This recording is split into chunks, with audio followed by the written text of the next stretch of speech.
বাংলাদেশের রাজধানী ঢাকায় আয়োজিত মার্চ ফর গাজা কর্মসূচিতে লাখ লাখ মানুষ অংশ নিয়েছেন। বাংলাদেশিদের এই বিক্ষোভের খবর প্রকাশ করেছে বার্তা সংস্থা এপি। তাদের বরাতে খবরটি পুনরায় প্রকাশ করেছে ইসরায়েলি প্রভাবশালী সংবাদ মাধ্যম টাইমস অব ইসরায়েল। সেখানে নেতানিয়াহুর ছবিতে পেটানোর বিষয়টি মূল শিরোনামে উল্লেখ করা হয়েছে।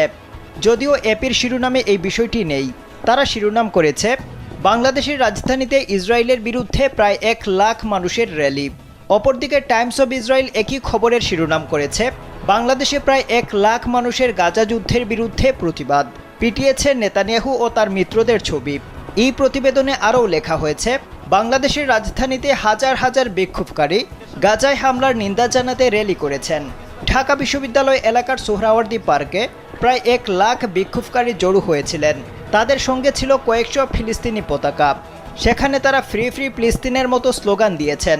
প্রতিবেদনে আরও বলা হয়েছে বিক্ষোভকারীদের অনেকেই মার্কিন প্রেসিডেন্ট ডোনাল্ড ট্রাম্প, প্রধানমন্ত্রী বেনিয়ামিন নেতানিয়াহু সহ অনেকের ছবি পিটিয়েছেন। র্যালিতে তারা প্রতীকী কফিন এবং হতাহত মানুষের প্রতীকী পুত্তলি নিয়ে এসেছিলেন। প্রতিবেদনের শেষের দিকে বাংলাদেশ 17 কোটি মানুষের একটি মুসলিম প্রধান দেশ, ইসরায়েলের সঙ্গে তাদের কোনো কূটনৈতিক সম্পর্ক নেই এবং তারা অফিসিয়ালি একটি স্বাধীন ফিলিস্তিন রাষ্ট্রকে সমর্থন করে, এই বিষয়টিও উল্লেখ করেছে টাইমস অব ইসরায়েল।